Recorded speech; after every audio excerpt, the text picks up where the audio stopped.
Kembali lagi bersama dengan kelompok 10 yang terdiri dari Novita Susanti, Ika Deksiriana Wardiva, dan Avianti Putri untuk menjelaskan tentang perumusan teori akuntansi pendekatan regulatoris. Hakikat standar akuntansi. Standar akuntansi mendominasi pekerjaan para akuntan. Standar-standar ini terus mengalami perubahan, dihapus, atau ditambahkan baik di Amerika Serikat dan di luar negeri. Standar memberikan aturan-aturan praktis dan bermanfaat bagi pelaksanaan pekerjaan seorang akuntan. Standar akuntansi biasanya terdiri dari 3 bagian. Yang pertama, deskripsi masalah yang harus dipecahkan. Yang kedua, diskusi dengan pertimbangan yang sehat atau cara-cara untuk menyelesaikan masalah. Yang ketiga, sejalan dengan keputusan atau teori yang ada, solusi yang disarankan. Secara umum, standar, terutama standar audit, dibatasi hanya untuk butir nomor 3 yang telah menimbulkan banyak kontroversi dengan tidak adanya teori-teori yang mendukung dan digunakannya pendekatan perumusan ad hoc. Akan tetapi, tren umum yang terjadi adalah memasukkan butir nomor 1 dan 2, sehingga memberikan suatu aturan tindakan yang ringkas dan didukung secara teoritis. ED membagi persyaratan standar menjadi 4 tipe utama.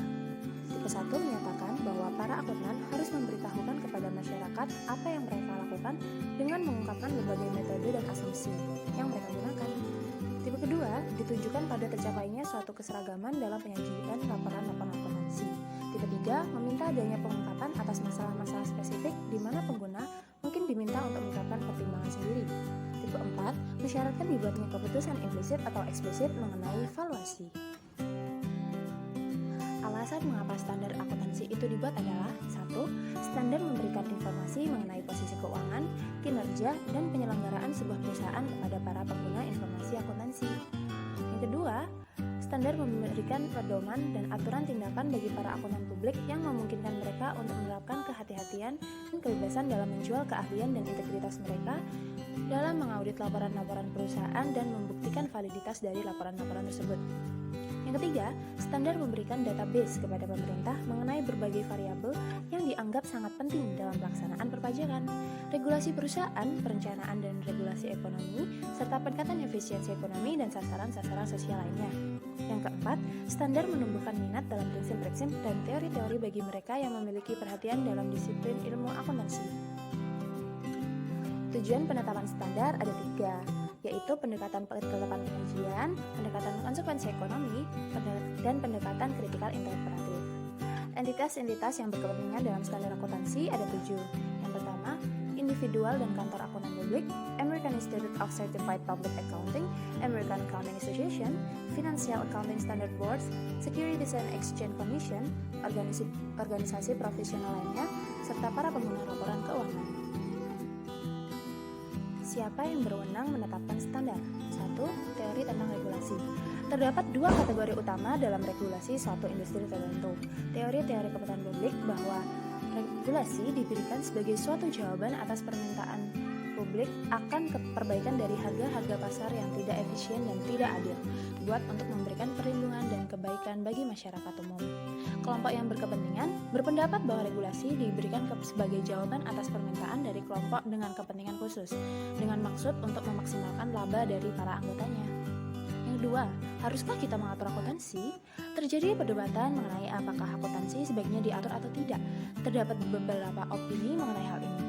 Opini pasar yang tidak diregulasi menyatakan bahwa perusahaan insentif untuk memberikan laporan secara sukarela karena kalau tidak dapat diartikan sebagai berita buruk. Yang kedua, opini pasar yang diregulasi menggunakan argumentasi kepentingan publik dan kebutuhan untuk mencapai sasaran sosial yang diinginkan. Yang ketiga, pendekatan pasar bebas. Pendekatan ini dimulai dari asumsi dasar bahwa informasi akuntansi adalah sebagai sebuah barang ekonomi, sama seperti barang atau jasa lainnya. Oleh karena itu, ia menjadi subjek atas kekuatan permintaan dan kekuatan pasok. Para pengajar pendekatan regulatoris, baik pribadi maupun publik, berpendapat bahwa terjadi kegagalan pasar baik secara eksplisit maupun implisit dalam pasar pribadi untuk informasi. A. Kegagalan pasar eksplisit diasumsikan terjadi ketika baik jumlah atau mutu dari barang yang dihasilkan di sebuah pasar yang tidak teratur berbeda dari biaya pribadi dari dan keuntungan yang diperoleh dari solusi pasar menimbulkan terjadinya suatu alokasi sumber daya non-Pareto. Yang kedua, kelemahan pasar pribadi. terdapat kendali monopoli atas informasi oleh manajemen, investor yang naif, fiksasi fungsional, angka-angka yang menyesatkan, prosedur yang berbeda-beda, serta kurangnya objektivitas. Yang keempat, regulasi standar akuntansi di sektor swasta. Pendekatan sektor swasta terhadap regulasi standar akuntansi bergantung kepada asumsi bahwa kepentingan publik dalam akuntansi akan terpenuhi dengan baik jika pembuatan standar diserahkan kepada sektor swasta. Yang kelima, regulasi standar akuntansi di sekitar publik. Regulasi di sektor publik mendapatkan tingkat legitimasi yang tinggi dan menjadi bagian dari tradisi dan kerangka legal bagi dunia internasional. Baik, sebelumnya perkenalkan, nama saya Novita Dususanti. Di sini saya akan melanjutkan penjelasan mengenai legitimasi proses penetapan standar. Yang pertama ada prognosis pesimistis. Legitimasi proses penetapan standar kadang dihubungkan dengan kemampuannya untuk membuat sistem akuntansi yang optimal. Hal tersebut memiliki arti bahwa keuntungan yang diharapkan oleh pemakai strategi keputusan optimal dapat lebih besar atau sama dengan keuntungan yang diperoleh dari sistem lain. Implikasinya adalah tidak ada alternatif penyajian pelaporan keuangan yang didasarkan pada aturan akuntansi lain yang dapat menyajikan manfaat dengan lebih baik. Selanjutnya, Damski berpendapat bahwa proses penyusunan standar akuntansi harus memuaskan agar dapat disahkan, dan juga tidak akan ada sekumpulan standar yang selalu mencari alternatif sesuai preferensi dan keyakinan. Sehingga prognosis pesimistik ini diperluas bagi untuk menunjukkan yang pertama, pemilihan dari alternatif pelaporan keuangan pada akhirnya harus meminta pertukaran keuntungan seseorang dengan keuntungan milik orang lain. Kemudian yang kedua, penyelesaian dari alternatif pelaporan keuangan mensyaratkan pertimbangan nilai mengenai kekayaan siapa yang dipertukarkan dan dalam dimensi apa serta untuk siapa. Setelah berbicara mengenai prognosis pesimistik, selanjutnya ada prognosis optimistik. Kember mengajukan suatu ilmu yang mengasumsikan adanya norma atau standar yang berlaku pada situasi tertentu. Norma merupakan informasi yang mewakili arus uang maupun nilai moneter dari aset serta jumlah arus utang lain setiap waktu. Jika norma tidak tersedia, Kember menyarankan agar menggunakan alternatif lain yang dapat menyajikan pengukuran dengan nilai yang mendekati. Proses penyusunan dengan dasar konstitusional kalkulus menetapkan legitimasi FASB berdasarkan 1. Kemampuannya dalam menyajikan jaminan prosedur yang memadai. 2. Kemampuannya untuk memaksakan batasan yang memadai dalam proses pemilihan untuk menjamin hasil yang dapat diterima. Dan 3. Keseimbangan pengendalian antara prosedural dan hasil yang ditetapkan oleh proses penyusunan standar FASB.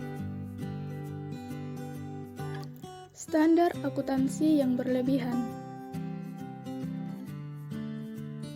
Standar akuntansi yang berlebihan umumnya dihubungkan dengan perkembangan standar akuntansi. Situasi berikut telah ikut dikaitkan dengan masalah tersebut. 1. Standar yang terlalu banyak. 2. Standar yang terlalu detail. 3. Tidak ada standar yang tegas membuat pemilihan suatu aplikasi menjadi sulit. 4. Standar untuk tujuan umum tidak mampu mengatasi perbedaan-perbedaan yang terdapat dalam kebutuhan dari para pembuat, pengguna, dan CPA. 5. Standar untuk tujuan umum tidak mampu mengatasi perbedaan-perbedaan yang terdapat di antaranya a. Entitas publik dan non-publik. B. Laporan keuangan tahunan dan interim. C. Perusahaan-perusahaan besar dan kecil. D. Laporan keuangan yang telah diaudit dan belum diaudit. Serta yang terakhir, yang keenam, pengungkapan yang berlebihan, pengukuran yang rumit, atau bisa juga kedua-duanya. Selanjutnya, ada dampak dari standar akuntansi yang berlebihan. Standar akuntansi yang terlalu banyak, terlalu sempit, dan juga kaku dapat berpengaruh terhadap kinerja akuntan, nilai informasi yang disajikan bagi para pengguna, dan juga keputusan yang dibuat bagi para manajer. Akuntan sendiri dapat kehilangan fokus dari pekerjaan mereka yang sebenarnya disebabkan oleh berlebihnya data yang diminta ketika memenuhi standar yang ada. Selain itu, kegagalan audit juga dapat terjadi karena akuntan dapat kehilangan fokus dalam audit dan juga bisa terjadi kelupaan untuk melaksanakan prosedur-prosedur audit maupun secara mendasar. Kemudian ada solusi bagi masalah standar akuntansi yang berlebihan. Menurut Special Committee on Accounting Standard dari AICPA, solusinya sebagai berikut. Yang pertama, tidak ada perubahan, tetap status quo. Yang kedua, perubahan dari konsep yang ada saat ini dari suatu kumpulan GAAP yang berlaku untuk semua perusahaan bisnis menjadi dua kumpulan GAAP, sehingga menciptakan satu kumpulan GAAP yang terpisah bagi entitas-entitas tertentu, seperti perusahaan-perusahaan non-publik kecil. Yang ketiga, perubahan dalam GAAP untuk menyederhanakan aplikasinya terhadap seluruh perusahaan bisnis. Yang keempat, membuat pengungkapan yang berbeda dan alternatif pengukuran. Yang kelima, perubahan dalam standar CPA untuk laporan keuangan. Dan yang terakhir, satu alternatif dari GAAP sebagai dasar pilihan dalam menyajikan laporan keuangan. Pendekatan yang mengandalkan kepada alternatif dari GAAP memiliki tiga kemungkinan. Kemungkinan yang pertama, suatu basis metode akuntansi atau basis accounting method BEM yang baru. Yang kedua, kas atau basis kas yang dimodifikasi. Dan yang ketiga, basis pajak penghasilan. Selanjutnya, saya Ika Dexterina Lativa akan melanjutkan presentasi dari kelompok saya tentang pilihan akuntansi. Pilihan akuntansi adanya alternatif penggunaan metode akuntansi yang dipilih dan digunakan oleh manajemen untuk dan dimaksudkan untuk mempengaruhi output dari sistem akuntansi dengan cara-cara tertentu. Menurut Tatang Ari Gumanti tahun 2002 menjelaskan manajer memiliki kesempatan untuk menggunakan teknik-teknik atau metode-metode akuntansi bila mana penggunaan tersebut dapat atau akan dapat mempengaruhi kinerja keuangan perusahaan. Dimana teknik-teknik akuntansi apakah yang dapat menurunkan atau menaikkan laba sangat bergantung pada alasan atau motivasi para penanggung jawab pembuat laporan keuangan tersebut. Sasaran atau motivasi pilihan akuntansi. Menurut Agus Atori tahun 2017, sasaran atau motivasi pilihan akuntansi itu ada tiga. Yang pertama, pemberian harga atau aktiva, di mana digunakan untuk mempengaruhi harga aktiva baik melalui orang dalam yang mengetahui masalah dan membocorkan informasi sampai kepada orang luar, atau melalui manajer yang memiliki kepentingan pribadi dan percaya bahwa pendapatan lebih tinggi akan mengarah pada peningkatan harga saham. Yang kedua, perspektif pembuatan kontrak yang efektif, di mana biaya-biaya keagenan yang tidak ada pasar yang lengkap, maka digunakan kontrak yang bergantung pada negara yang saling dipengaruhi oleh pilihan-pilihan akuntansi. Kemudian yang ketiga, mempengaruhi pihak-pihak eksternal. Pilihan akuntansi dapat digunakan untuk mempengaruhi pihak-pihak eksternal di samping pemilik asli dan potensial dari perusahaan seperti internal review services, regulator, pemerintah, pemasok, pesaing, dan negosiator setingkat buruh. Selanjutnya, perspektif pilihan akuntansi. Menurut Holthausen tahun 1990, ada tiga perspektif dalam konteks pilihan akuntansi atau accounting choice, yaitu perilaku oportunis atau opportunistic behavior, kontrak efisien atau efficient contracting, dan perspektif informasi atau the information perspective. Perilaku oportunisme. Perilaku ini memungkinkan manajer yang diasumsikan berusaha untuk memaksimalkan kemampuan pribadinya yang bergantung pada kinerja yang akan dicapai perusahaan. Konsekuensinya, manajer mungkin memiliki dorongan untuk mengambil pilihan-pilihan akuntansi tertentu guna memaksimalkan efek aliran kas langsung dan nilai perusahaan. Manajer pada perusahaan dengan biaya politis yang tinggi akan cenderung memilih menggunakan metode akuntansi yang menurunkan laba. Sedangkan Pada perusahaan dengan kepemilikan penyebaran atau kepemilikannya banyak, cenderung menggunakan metode akuntansi yang sebaliknya. Pendekatan ini menganggap bahwa dengan keuntungan yang semakin besar pada perusahaan, manajer akan mendapatkan komisi atau bonus yang lebih besar, sehingga mendorongnya untuk meningkatkan keuntungan melalui manipulasi atau pemilihan metode akuntansi yang sesuai. Selanjutnya, kontrak efisien merupakan kontrak-kontrak yang meminimalisasi biaya keagenan yang mungkin mendorong terjadinya manajemen laba sehingga akibat dari upaya untuk memaksimalkan nilai dari perusahaan. Biaya keagenan adalah biaya yang digunakan untuk mengawasi dan mengevaluasi kegiatan agen oleh prinsipal. Untuk membedakan antara tindakan yang berbasis kontrak efisien dan yang berbasis perilaku oportunis adalah hal yang sangat sulit. Hal ini karena motivasinya terletak pada manajer, apakah itu terkait dengan kontraknya ataukah terkait dengan keinginan untuk mendapatkan bonus dari peningkatan laba perusahaan. Dan yang ketiga, perspektif informasi. Literatur yang berbasis perspektif informasi ini mengidentifikasi perataan laba atau income smoothing sebagai manajemen laba. Perspektif informasi juga mengedepankan kewenangan yang dimiliki oleh manajer untuk melakukan perataan demi kepentingan pemegang saham. Hal ini beranggapan bahwa metode akuntansi yang dipilih oleh manajer dimaksudkan untuk mengungkapkan harapan manajer tentang aliran kas perusahaan di masa yang akan datang. Agar menjadi sarana yang efektif, pilihan-pilihan akuntansi yang dilakukan oleh manajer harus dapat diamati atau observable. Selanjutnya, strategi penetapan standar bagi negara berkembang.